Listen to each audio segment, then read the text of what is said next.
This project is going to talk about a design of cybersecurity framework for ADSB-based surveillance systems. Our group members are Sahar, Amin, Tyler Clark, Kate Serenko, and myself, Rennix, Offutt. This project is imperative in making aircraft communication more secure and resistant to cyber attack. Airspace surveillance is needed to track and monitor flights in the airspace. With every year, the number of flights grow, and the airspace is becoming more and more congested. Currently, ground-based primary and secondary radar are used to track flights. They provide a location, altitude, and identify aircraft in their range. However, a full update can take up to 12 seconds, and these systems are very costly to maintain. Because of that, FAA has decided to update airspace surveillance and switch to next generation. Next Gen is the satellite-based surveillance system, whose major component is Automatic Dependent Surveillance Broadcast, or ADSB. How does ADSB work? When an aircraft determines its position from GPS satellite, ADSB sends a short data message with this information to ground stations as well as other aircrafts around it. These messages can be received as far as 60 nautical miles away from the aircraft. On this slide, you can see an example of an ADSB message. It has 112 bits. Only 56 bits of this message are used for actual latitude, longitude, velocity, and altitude. The other 56 bits are used for airplane identification, message type identification, or air detection code. ADSB has some major advantages. It increases situational awareness, delivers real-time data, provides coverage over oceanic areas that had no coverage before. It is less costly than ground radar systems, and most importantly, it can decrease separational distance from the current 20 nautical miles to 5 nautical miles, significantly increasing the throughput of the airspace. However, there are also some major disadvantages to ADSB. ADSB signals are not secured and are easily accessible. The frequency used for this message is publicly known. This introduces a major threat like cyberterrorism to airspace surveillance systems. Spoofing is an attack that falsifies a transmitted signal. There are two types of spoofing: false source, when a fake aircraft is created, and false content, when the actual information transmitted is falsified. As you can see in this picture, there are both radar and ADSB coverage over the continental part of the U.S., so spoofing attacks can be mitigated by comparing the data of both systems to determine aircraft location. However, oceanic areas are relying on ADSB. For this project, we will be looking at oceanic area not covered by radar. The flights we will be looking at will be en route commercial flights. Attacks shall be limited to spoofing. This diagram represents the stakeholders of our system. Our primary stakeholders are highlighted in green, with blue arrows indicating stakeholder interactions and red arrows indicating stakeholder tensions. The major problem of the system is that the communication between aircrafts and air route traffic control centers are currently unencrypted and are vulnerable to cyber attacks. This causes the transmission to be unreliable and then reduces situational awareness. Without reliable situational awareness, the increased airspace throughput can no longer be achieved. Thus, our system needs to prevent spoofing attacks on ADSB signals. To fulfill our need, we suggest the following four alternatives: hashing, symmetric encryption, asymmetric encryption, or maintain status quo.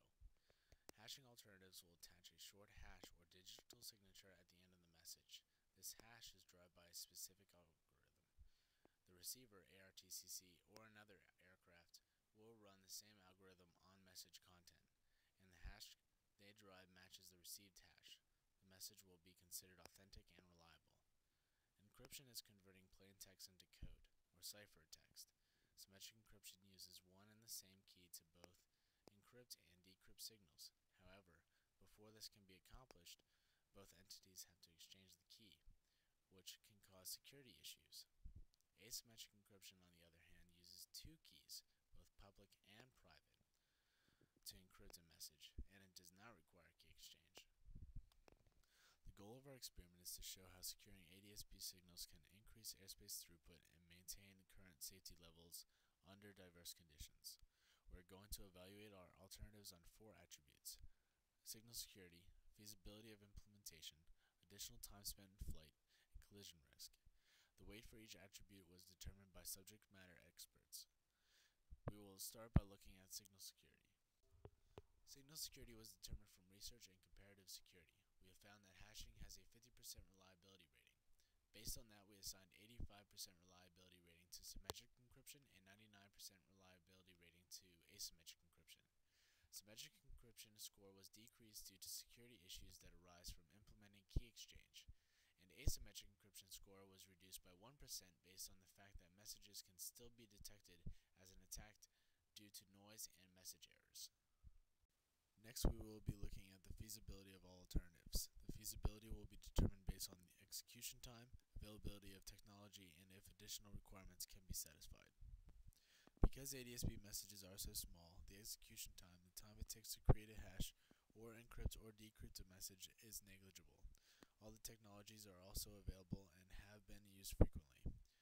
Hashing will require to free at least 8 additional bits. Symmetric encryption needs to have a secure key management system, and asymmetric encryption will require a system-wide software upgrade. It might also require procedural change in message exchange. All alternatives are technically feasible and are getting a score of 1. The next attribute we will be looking at will be the time in flight. To derive it, we have to create an airspace throughput simulation. The purpose of this simulation is to calculate the difference in average flight times for each alternative. In this model, we are looking at en route flights over the Gulf of Mexico. We have separated the Gulf into 600 equal cells, each 20 by 20 nautical miles. We have used 8 major airports around the Gulf to determine departure streams. Other inputs into this simulation were aircraft velocities derived from real-world data and separation distances. As we have mentioned earlier, the number of flights is always increasing.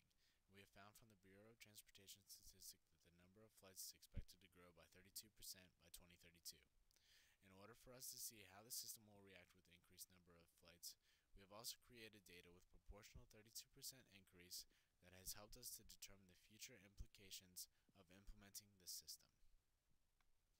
This diagram illustrates the process we used to simulate the airspace over the Gulf. Time t was run from 0 to 1440, each t being 1 minute.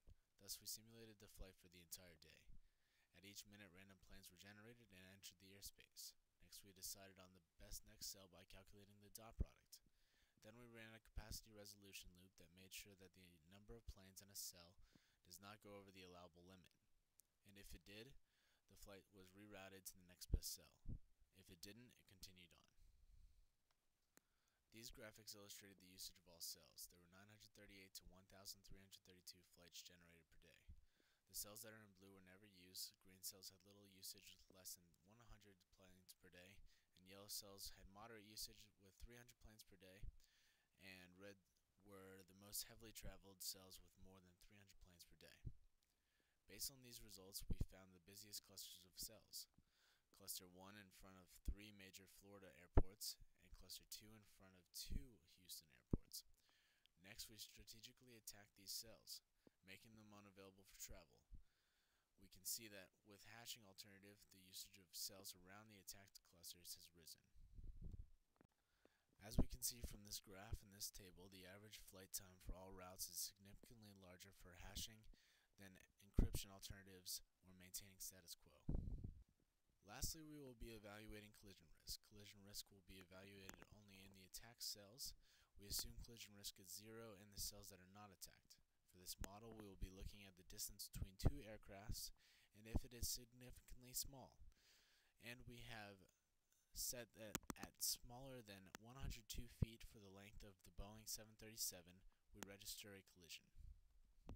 This slide shows a conceptual model of collision simulation. The space we are looking at is 20 by 20 nautical mile cell with 12 levels of flight from 2,900 to 4,100 feet. Each level is 1,000 feet deep. We are inputting the number of planes in a cell, velocities that are drawn from real-world data, and altitude or flight level, also drawn from real-world data. The simulation creates random flights that enter a cell, and runs them until the flight exits the cell, or when a collision occurs. Our simulation outputs the number of iterations that ended with a collision out of 1 million iterations. This diagram shows the process our simulation follows. We start at counter I equals 1, then we generate random flights and run them until either all of the flights exit the cell or we register a collision. If either of the two occurs, we go on to the next iterations, when a new set of aircrafts is created. We have used the formula on the right to calculate the new coordinates of aircrafts and check for the distance between the planes. Our collision simulation yielded the following results. As we can see, the probability of collision is significantly higher for our status quo and hashing alternatives than our encryption alternatives. At this point, we would like to remind that this collision risk is calculated only for the attack cells and have no situational awareness, and the aircraft inside are flying blind. With the scores we have derived, we have calculated the utility values for each alternative. As we can see, asymmetric encryption has the highest utility value, though symmetric encryption is very close behind. For our utility versus cost graph, the cost for implementing alternatives is unclear, so we have used a range of values to estimate spending. Using the average time in flight and additional time spent in flight, we have calculated the additional cost that each alternative will require. As seen from the table, per year of 2014, around $1.5 billion will be spent for flight expenses, while encryption alternatives will require no additional spending. Hashing alternatives may require up to $287 million. By 2032, the number may increase all the way to additional $344 million. As a result of these findings, we recommend asymmetric encryption method as our preferred alternative. This alternative will ensure the best situational awareness and will prepare airspace for the increase in throughput by allowing the decrease in separation distance from the current 20 nautical miles to 5 nautical miles. We also recommend to continue this research in 3 directions: security, strength, implementation, and cost. We believe the most important of the 3 to be implementation techniques. We recommend further research on available algorithms, as well as any additional systems upgrades that will need to be done.